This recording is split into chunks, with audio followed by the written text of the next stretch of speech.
Hi friends.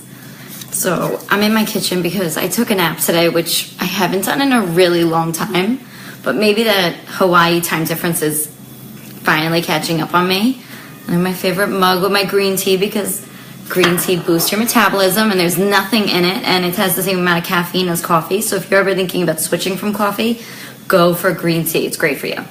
But I had so many phone calls yesterday with women, and it makes me laugh that people say to me, I don't care how my body looks, I just want my abs to look good. Like, I don't care about my arms, I don't care about my legs, like, I just want a really small waist. But realistically, you're not gonna get one without getting the whole package, and usually for most of us, me especially, my abs are last. Like my butt, my legs, my arms, everything has to look good, and then my abs finally look really good. So, oh, hey Jarvis.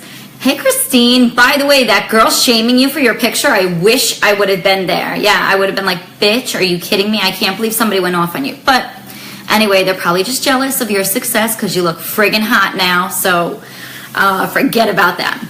But that's a whole other story I could go into with shaming. Oh, that's a good topic for tomorrow. So when it comes to your stomach, abs are made in the kitchen. Okay, I don't care what anybody says. You can go to the gym and do 500 crunches today, or do like an all belly workout, or these like lovely 30-minute abs classes, or these 7-minute ab sessions on YouTube, which they're not going to get you abs, I'm sorry.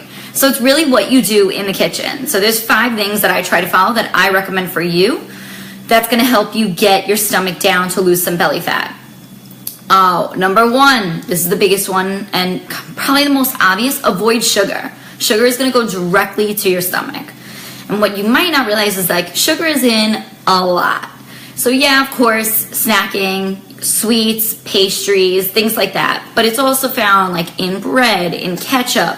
You're putting it in your coffee every morning. In your drinks. You don't want to think that a soda or like a juice or a Gatorade has a lot of sugar, but it has a ton of sugar. So really, if you're having one of those in a day, I have a client who drinks like 2 Pepsis a day, and I'm like, this is killing me because you're not going to lose any belly fat. 2 Pepsis a day is way too much sugar. If you want to figure out what sugars are in your food, you can read your ingredient label.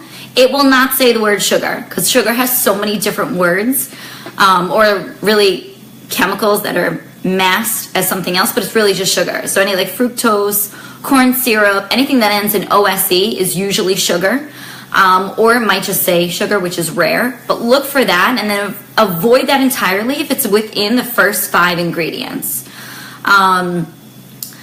But please, if you can, avoid sugary drinks. I think it's the one easiest thing to cut. Instead, if you really don't like water, go for club soda or go for water with lemon or put fruits in it, anything like that. I have one client who hates water. I was like, that's totally cool. Put strawberry, cucumber, and lemon in it every day.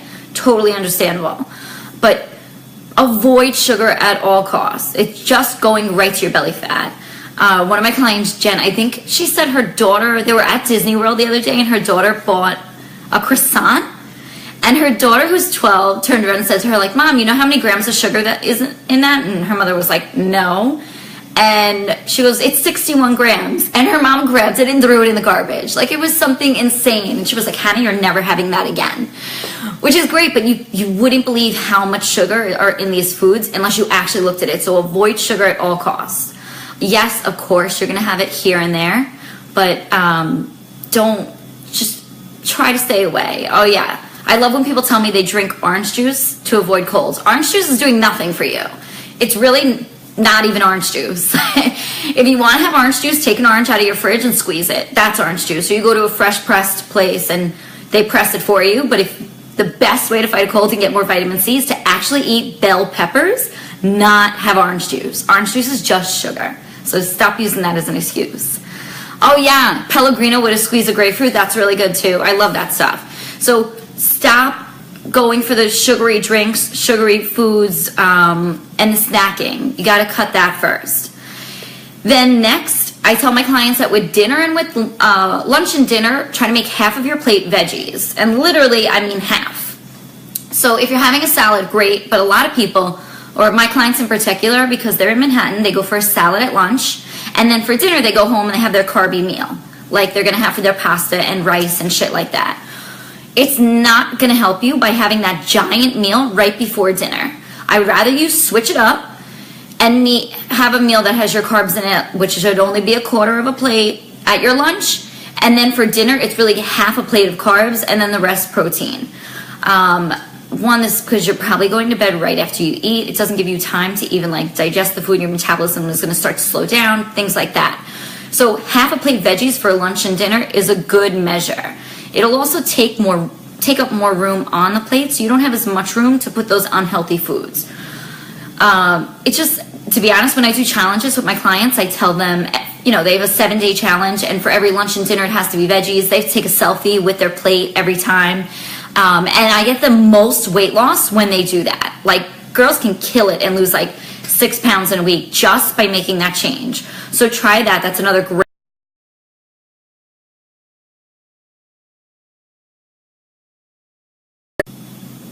Sorry, I don't know why it said trying to reconnect. I'm on Wi-Fi. Yeah, if you're having vodka, by the way, do not drink cranberry juice or orange juice with it. One, that's gross, and that's what 16-year-olds drink. But go for the club soda with it. Squeeze a lime or a lemon. Don't go for the sugary beverages. Next, track your food. This is so stupidly easy, and I love when people are like, I don't have time for it. It's like, well, you do, because if you have time to text, you have time to track your food. So even if you write in your notepad what you're eating every day, or I love MyFitnessPal, it's so simple to track. I tell my clients don't really focus on the calorie count because a lot of the time it's off. But as long as you're looking at it every day and you're seeing what you're eating and you're like, wow, I didn't realize that I already ate X, Y, and Z and now I'm at dinner and I'm still hungry, you'll start to check yourself. Or if you want help with that, I'll check you. Because if you add me as a friend on MyFitnessPal and you share your diary with your friends, I can also see what you're eating. But tracking your food will just make you more self-conscious about it, and you'll stop going for those craving foods or those like easy foods at the end of the day where you're like, oh, why not have a cookie because it's sitting there in front of me? Or my favorite is like all the girls that go into Dry Bar. You know, all my Manhattan friends. You go into Dry Bar and there's a plate of cookies at the friggin' counter. Like, why? And not to mention that they serve me wine while I'm there, so totally their fault. And they're the mini ones, the tiny ones, and it's like, oh yeah, I could totally pop 3 while I'm paying for my blowout. Sucks. Don't go for the little stuff like that. The little stuff like that adds up, and it's so easy to pop so many little things, like those Baked by Melissa cupcakes too. They're so tiny.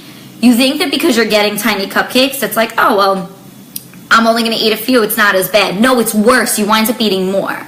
So just skip those foods altogether.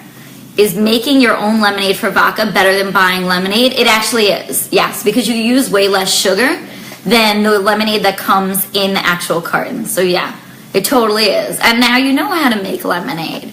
That's an inside joke. Then next up, then lastly, friggin' workout. Workout. If you could get in 3 to 4 workouts a week, which is what I average, and honestly my workouts can range from 20 minutes to 45 minutes. I do really efficient workouts. Last night mine was 25 minutes. I was like dripping in sweat. My butt is super sore today from doing my curtsy lunges, and I felt great. I mean, like, it was a late night workout. It's totally worth it. But if you could get in a workout, and don't overachieve. Don't say I'm going to work out 7 days a week, because you're not. You're not even going to work out 6. You probably aren't going to do 5. But if you shoot for 4 every single week, you're probably going to end up at more like 3, maybe 2 minimum. But starting to get it into a routine, making it normal for your body, that'll help you a ton, and that'll help you burn through that belly fat. And sure, throw in those ab workouts so you feel like you're doing better with those and that your abs are getting stronger, but really your abs aren't going to look any different unless you cut the sugar, make half the plate veggies, start tracking your food. And then the one last thing is no carbs after 3 p.m.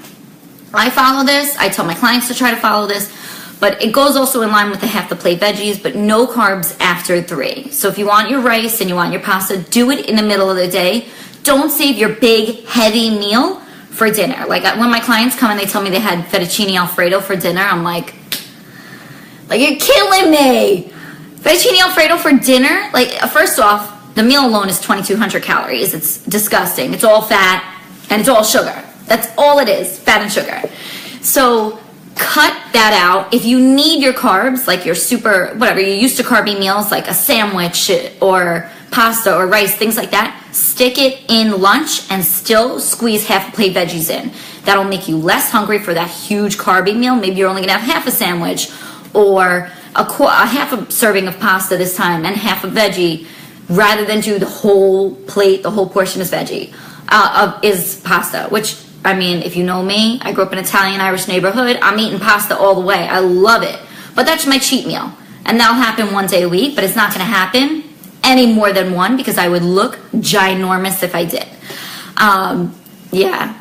You guys and your Sammy is eating them all the time. I mean, Dave can knock down like 4 sandwiches in a day, and it kills me. But then again, your metabolism is different from mine. I cannot eat 4 sandwiches. If I have 1 sandwich a day, I feel huge the next day. Especially if it's like one of those big heroes like we have in New York, which, I mean, I can knock that down. Chicken parm hero, boom, like easy.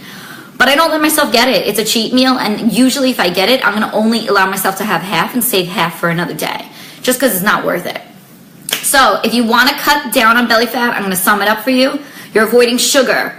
That means sodas, pastries, desserts, everything like that. Juices, anything that says fructose, corn syrup, OSC ingredients, throw it away, try to get rid of it.